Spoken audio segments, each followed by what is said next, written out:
Good morning my dear student. कल हम लोग पढ़े थे संकुलन क्षमता। आज पढ़ेंगे संकुलन क्षमता के प्रकार। ठीक, तो स्टार्ट करते हैं। HCP,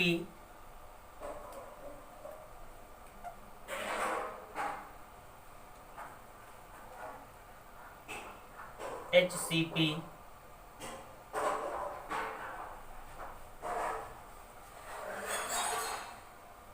और CCP, HCP और CCP संरचनाओं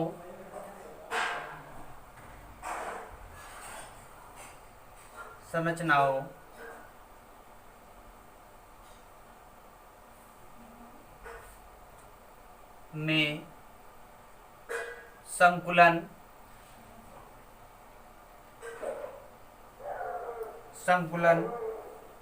क्षमता के प्रकार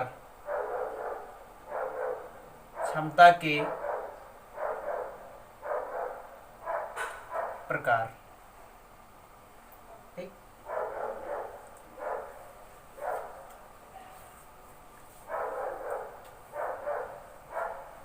तो टाइप्स ऑफ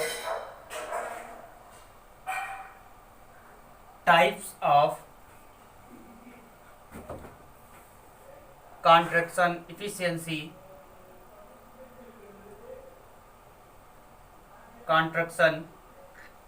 efficiency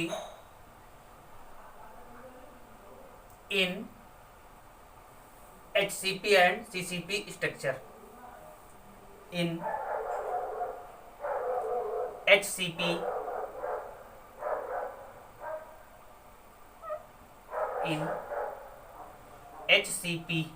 का फुल फॉर्म देख लीजिए। H का मतलब hexagonal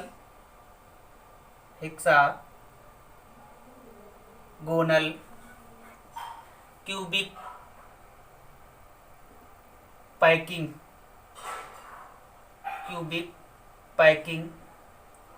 and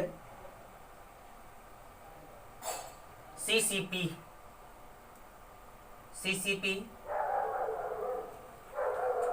cubic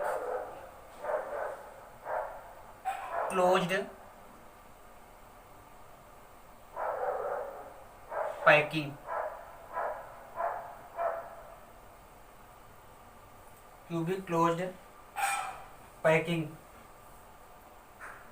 structure.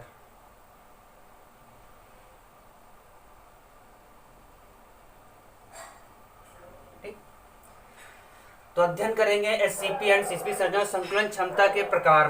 Types of contraction efficiency in HCP, जिसका फुल फॉर्म है हेक्सागोनल, C का मतलब cubic packing and CCP cubic closed packing structure. ठीक, इस पे अध्ययन करेंगे।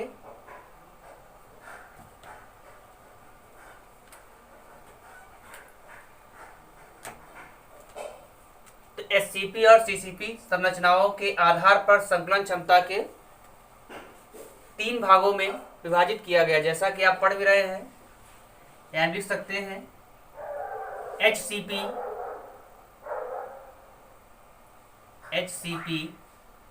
और CCP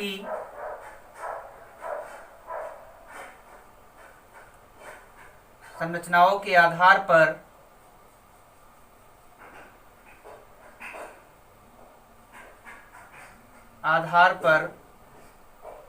संकुलन क्षमता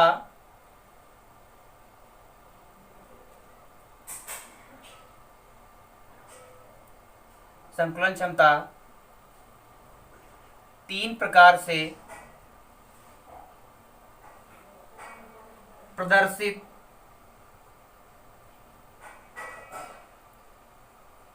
की गई। तो पहला आपका है फर्स्ट सामान्य, या इसी को दूसरा नाम सरल, सामान्य सरल घनीय, सामान्य सरल घनीय जालक में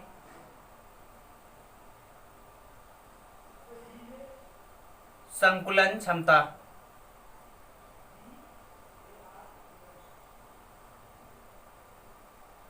ठीक, जिसे हम इंग्लिश में लिख सकते हैं संकुलन इन या contraction efficiency, contraction efficiency in सामान्य जनरल, या आप कह सकते हैं जी general cubic lattice, in general cubic lattice. ठीक, दूसरा आपका है अंतः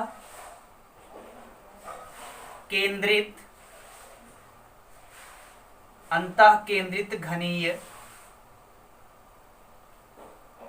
घनीय जालक में संकुलन क्षमता। ठीक, जिसे हम इंग्लिश में बोलते हैं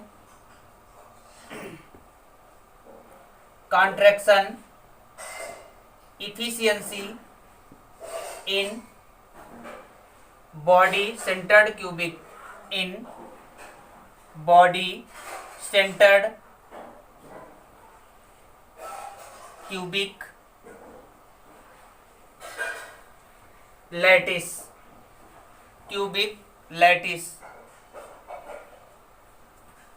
ठीक, शॉर्टकट में लिख दिए, CNT मतलब कॉन्ट्रैक्शन, EF मतलब efficiency, body centred cubic lattice, ये आपका लैटिस लिखा हुआ है। तीसरा है आपका फलक केंद्रित, जो आप उपरोक्त पढ़ चुके हैं, फलक केंद्रित घनीय जालक में संकुलन क्षमता।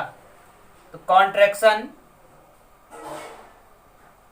इफिशियंसी इन, फलक के लिए face, in face centred cubic lattice, cubic lattice. ठीक, उपरोक्त वीडियो में आप पढ़ चुके हैं सामान्य या सरल घनीय इकाई सेल, उसी के आधार पे यहाँ पे संकुलन क्षमता के टाइप को निर्धारित किया गया है। तो पहला आपका सामान्य सरल घनीय जालक में संकुलन क्षमता किस प्रकार हम निकालते हैं। दूसरा आपका अंतः केंद्रित घनीय जालक में संकुलन क्षमता। तीसरा फलक केंद्रित घनीय जालक में संकुलन क्षमता। तीन टाइप पढ़ेंगे। तो आज पहला स्टार्ट करते हैं, सामान्य या सरल घनीय जालक में संकुलन क्षमता किस प्रकार ज्ञात करते हैं। ठीक, तो फर्स्ट आपका है सामान्य या सरल, सामान्य या सरल घनीय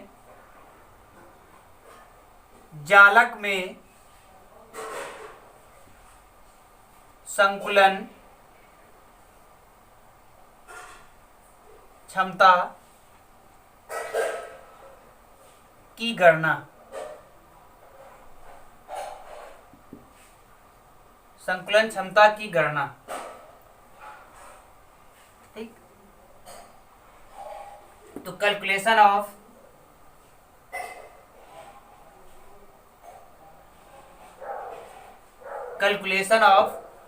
efficiency, sorry, contraction, calculation of contraction efficiency in general cubic lattice। किस प्रकार इसको हम निर्धारित करते हैं। तो उपरोक्त में आप डेफिनेशन पढ़ चुके हैं कि एक सरल घनीय जालक एक सरल घनीय जालक एक सरल घनीय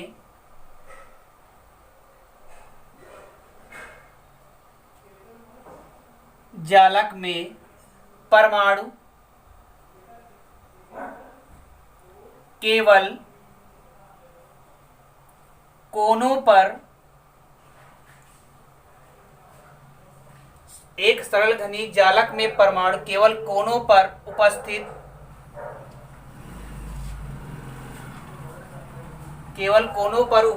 होते हैं।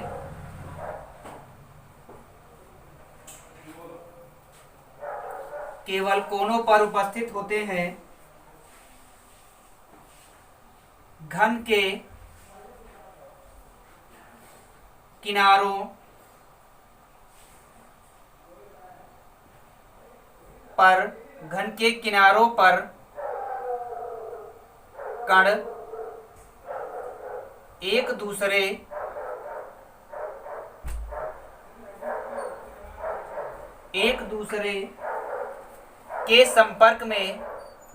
दूसरे के संपर्क में बताओ कहाँ जाना है। संपर्क में रहते हैं। बताओ कहाँ जाना है।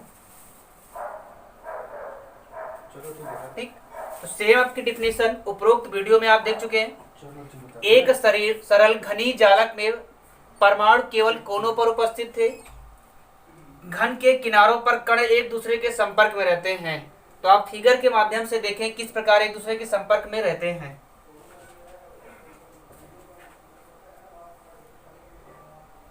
तो जैसे ये आपका एक छोटा सा फिगर है घन का।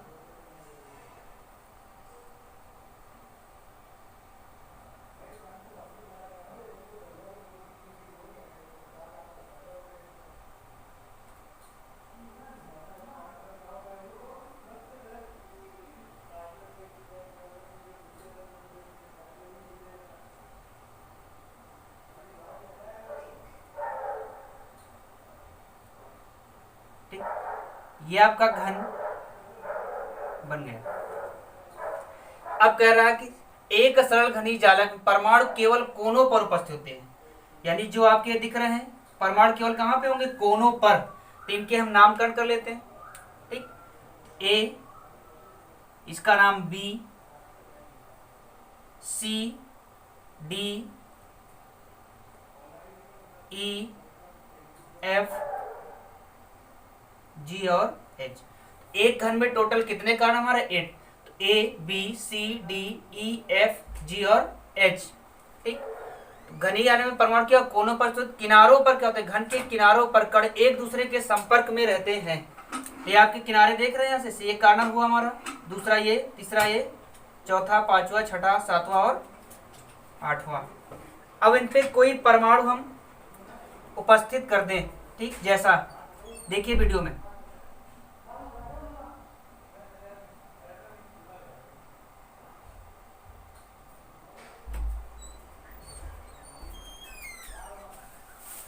नहीं यार, बढ़िया भी हुआ है ये।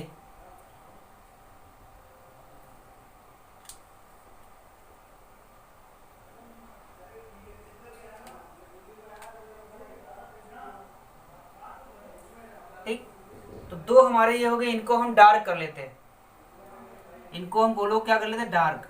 दो के माध्यम से हमें समझना है, बाकी को डॉटेड में।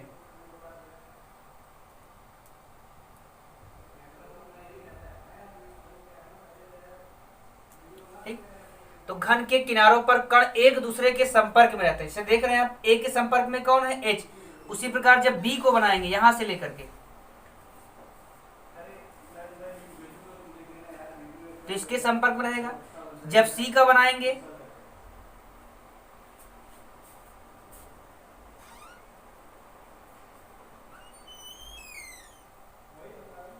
ठीक, डी का बनाएंगे,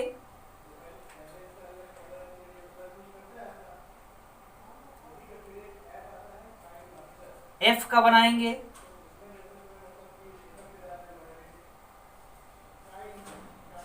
और उसी प्रकार ई का बनाएंगे,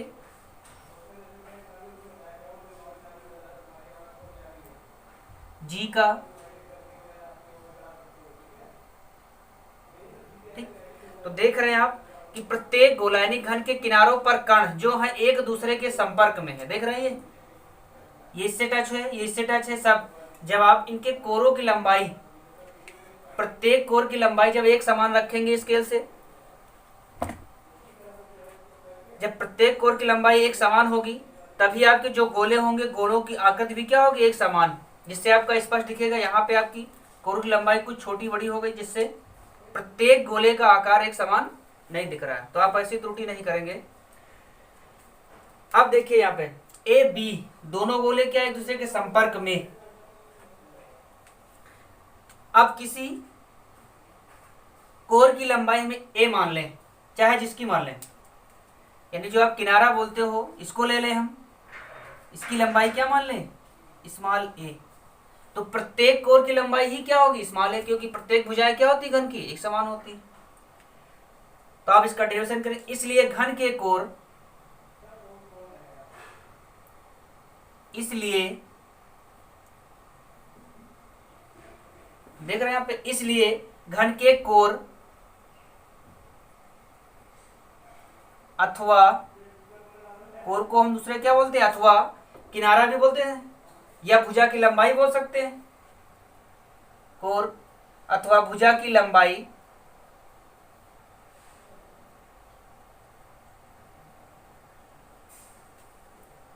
क्या मान लिए हम, स्मॉल ए। देख रहे हैं यहां से, चाहे जिसकी ले ले, चाहे आप ये जो आप देख रहे हैं इसको ले ले, कोई दिक्कत। तो लंबाई क्या है, ए, और प्रत्येक कण का लंबाई ए है और प्रत्येक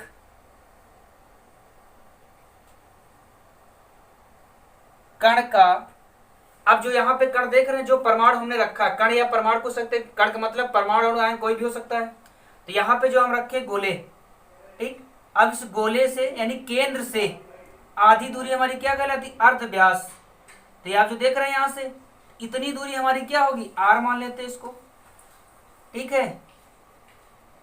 इधर देख लेते, इसकी आधी दूरी क्या मान लेते, आर मान लेते हैं, ठीक। तो प्रत्येक कण का अर्ध व्यास,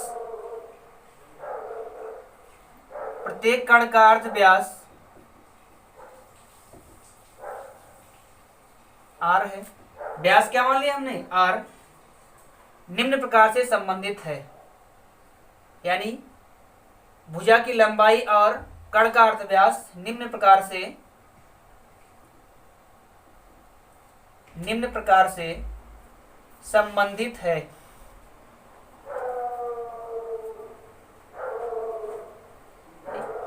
कुछ डिफिकल्ट नहीं, आपका घन बना लिया, प्रत्येक घन का हमने परमाणुओं के नाम रख दिए, प्रत्येक गोले को एक दूसरे गोले से टच कर दिया हमने। उसके बाद किन्हीं दो कणों के, अर्थात कह सकते हैं केंद्र से बाहरी कक्षक की दूरी को हम क्या कर लिए, आर से नोट कर लिए, यानी इसे हम अर्ध व्यास त्रिज्या बोलते हैं। व्यास का मतलब पूरी गोले की दूरी, अर्ध व्यास मतलब नाभिक से बाहरी कक्षक की दूरी, और कोर या भुजा की लंबाई हमने क्या मान लिया, स्मॉल ए। ये जो आप देख रहे हैं, किसी भी भुजा की लंबाई आप ले सकते हैं, निम्न प्रकार से संबंधित हैं। तो आप देख रहे हैं यहां से, अगर देखें ये हमारी भुजा है, इसकी लंबाई कितनी, ए दी है, ठीक। अब गोले हमारे बन रहे हैं, क्या बन रहे हैं गोले, अगर ये भुजा हमारी है, इसकी पूरी लंबाई ए है, ठीक। तो केंद्र से नाभिक की दूरी क्या है, आधी, आधी है ये, आधी इधर। तो अर्थात हम कह सकते हैं ए बराबर क्या हो जाएगा हमारा, 2r। इतनी बात समझ में आई, क्योंकि केंद्र से आधी दूरी r है और ए हमारी क्या, कोर की पूरी लंबाई, अर्थात चाहे जिसको ले लें, हमने इसकी लिखा, आप इसकी ले सकते हैं, ठीक, किसी को ले मत। तो ये हमारी पूरी लंबाई क्या होगी, ए है, और इसकी आधी लंबाई यहाँ से r के बराबर है, तो ए बराबर हम 2r लिख सकते हैं। तो यहाँ से हमारा क्या बन गया, ए बराबर 2r, जहां आपको पता ए क्या है, कोर की लंबाई r क्या है, अर्धव्यास या त्रिज्या कह सकते हैं। अब आगे, घनीय एकक कोष्टिका का आयतन, इस प्रकार घनीय एकक कोष्टिका का आयतन, घनीय एकक कोष्टिका का आयतन। अब आप पढ़ चुके हैं कि आयतन जो हमारा फार्मूला क्या होता है, ए क्यूब होता है। यहां से आप ये सारे फार्मूलों को आप अंडरलाइन करते चलेंगे, क्योंकि जब न्यूमेरिकल आए वहां पे आपको जरूरत पड़ेगी। तो घनी एकक कोष्टिका का आयतन, आयतन सब लोग पढ़े क्या होता है हमारा, ए क्यूब। आयतन का जो फार्मूला होता है हमारा ए क्यूब, लंबाई गुणे चौड़ाई गुणे ऊंचाई, क्योंकि घन में 3 ही भुजा होती है। अब ए का मान कितना किया 2r, यहाँ एक के मान पुटअप करेंगे, एक जगह हम क्या रख लेंगे 2r, 2r क्यूब। तो हमारा यहाँ हल होकर के क्या निकलेगा, जब ये चीज कर लेंगे तो 2 का गुणा, तो 2 4 दूनी 8। इतनी बात समझ में आई, ठीक। अब आगे देखिए, चूंकि सरल घनीय, यहां से देख लेते हैं स्पेस कम होने के कारण, चूंकि सरल घनीय, अभी तो आप घनीय का कोष्ठका का आयतन देखे, आयतन का फॉर्मूला ए क्यूब होता है, एक मान हमने ऊपर से निकाल लिया कि कोर की लंबाई ए थी, व्यास आर था, तो हमारा ए बराबर 2r समीकरण बनी, घनीय कोष्ठका का आयतन ए क्यूब, इतना निकाल लिया। अब सरल घनीय एकक कोष्ठिका में, सरल घनी एकक कोष्ठिका में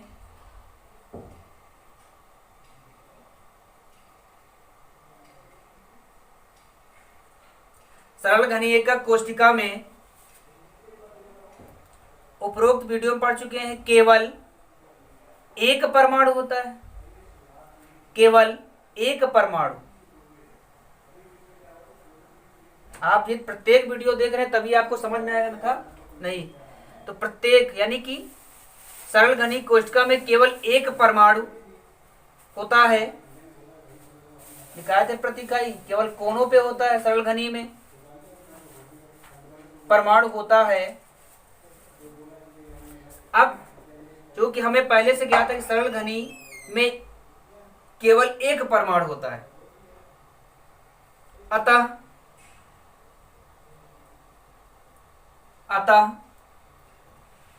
उनका अभ्यासित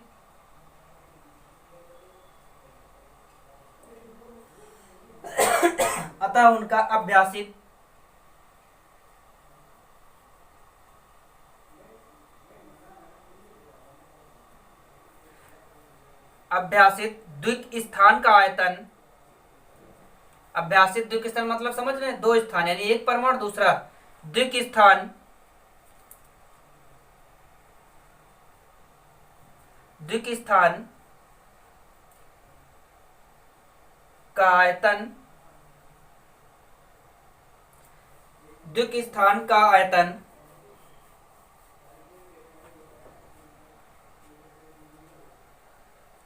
अभी आपने क्या देखा, घनीय कोष्ठिका का आयतन ए क्यूब, लेकिन यहाँ पे क्या रहा है अभ्यासित द्विक स्थान का आयतन। तो आयतन निकालने का हमारा फार्मूला होता है 4/3 पाई r क्यूब, इसको भी आप अंडर कर लेंगे,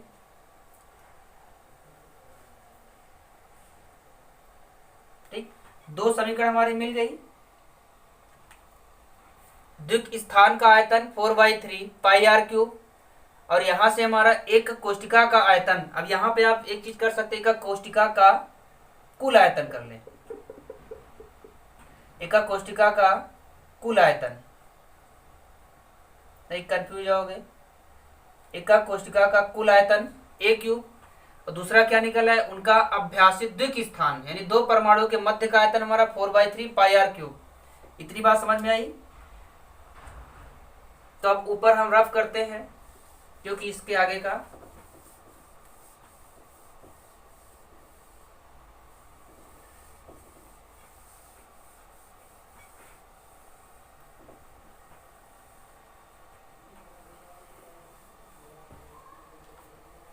ठीक। तो देखिए द्विक स्थान का आयतन, अब हम संकुलन क्षमता किस प्रकार निकालते हैं, तब संकुलन क्षमता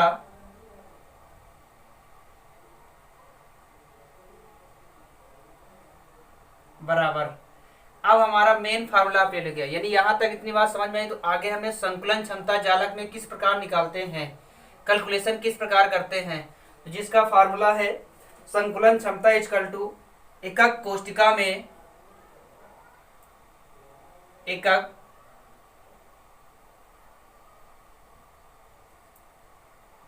एकक कोष्टिका में एक परमाणु का आयतन, एक परमाणु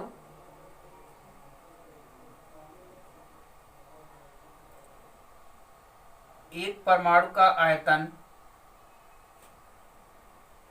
अपॉन एक परमाणु का आयतन अपॉन, अब एक परमाणु का आयतन हमारा हो गया। दूसरा, घनीय एकक कोशिका का आयतन अपॉन घनीय एकक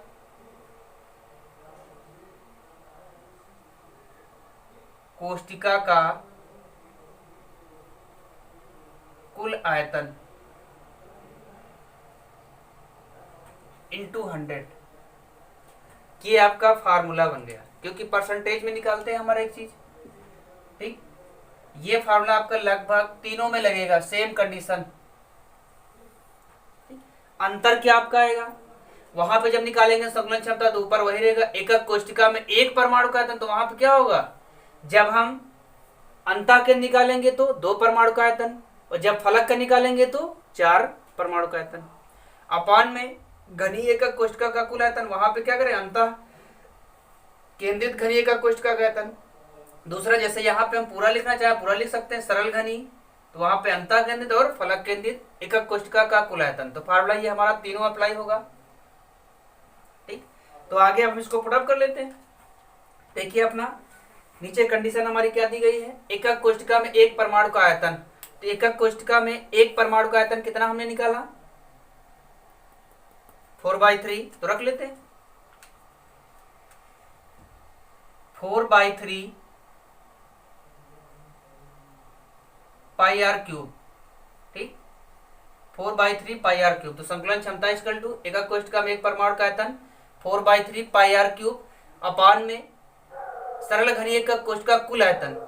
तो घनीय कोशिका कुल आयतन कितना है हमारा, 8r क्यूब। तो इतनी बात समझ में आई। यहां से हम r क्यूब कैंसिल कर देंगे, और 4 से 8 को 4 दूनी 8। अब नीचे जब इसकी कंडीशन हल करेंगे हम, तो 3 हमारा नीचे आ जाएगा, ऊपर क्या बचेगा हमारा, पाई इंटू 100 है हमारा। कोई दिक्कत, पाई ऊपर बचेगा तो पाई बटे क्या हो जाएगा हमारा, 3 नीचे आएगा, 3 दूनी 6 इंटू 100। इतनी बात समझ में आई। फिर 2 से इसको डिवाइड करना चाहे तो कर ले, हो गया। अब आगे आप देखें, पाई का मान पुटअप करेंगे। पाई का मान हमारा क्या होता है, 22/7। ठीक, इंटू 50/3। कोई दिक्कत। अब इसे हम कैलकुलेट कर लेंगे। ठीक, तो ऊपर हमारा क्या हो जाएगा, 0 और 5 दूनी 10, फिर 5 दूनी 10 1 11 और 7 रूप 21।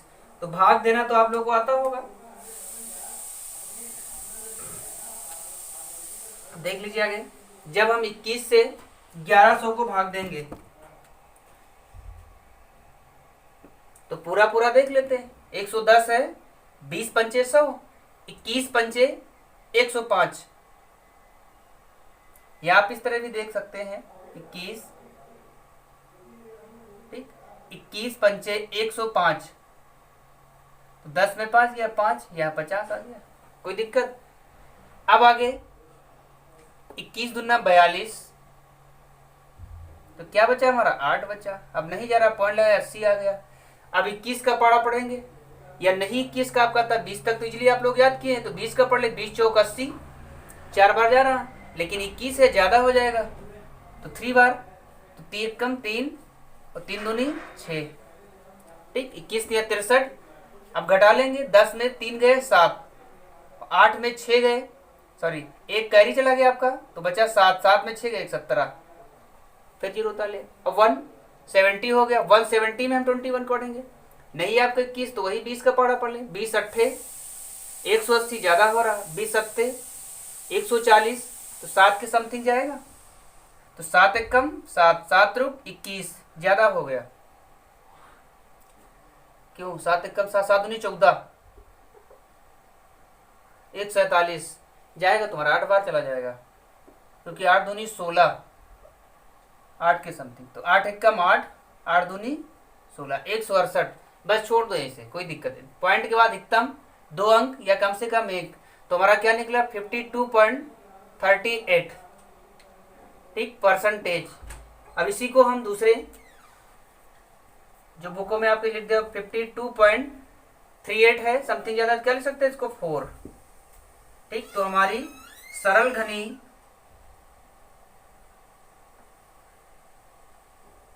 घनी एकक कोशिका की संकुलन क्षमता कितनी निकली 52.4। ये चर्चा आपको याद रखनी, ठीक, क्योंकि कई बार एग्जाम में डायरेक्ट संकुलन क्षमता पूछ लेता है, सरल घनी एकक कोशिका में संकुलन क्षमता कितनी होती है, तो 52.4 किस प्रकार ज्ञात किए।